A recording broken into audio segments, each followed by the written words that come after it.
Okay, this is the Okaysou. I'm probably saying this horribly wrong, but this is the air filter, and it's a pretty large air filter, but it's really silent and it's really quiet. So I'm gonna show it to you. I'm gonna turn it on, and this is the top of it. So this, you just hit the button and it turns it on, and it shows you a nice green light. So that shows you that the air is clean. And I've been trying this out in the house for probably about 4 or 5 days, and the air in here is so clean. It is so awesome. It is really, really cool.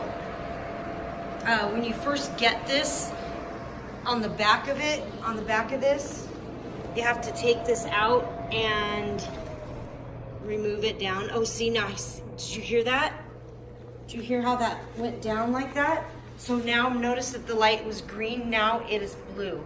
So it just tests the air, checks the air.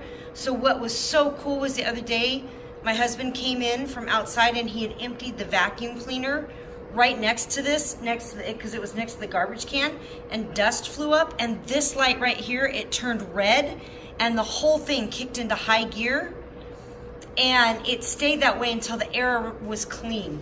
And then it went down to green, and then it went down to blue like that. And listen, it's super quiet, but you can also put it on night mode. So here's the night mode. See? And you can put it on night mode. So basically there's no lights that are shining on it, so it's not shining in your eyes or anything. And it's still cleaning your air. Isn't that beautiful? Again, no lights with the night mode. And you can turn it on different fan levels too. And there's so much more to this thing because I'm still learning, so it's really, really cool.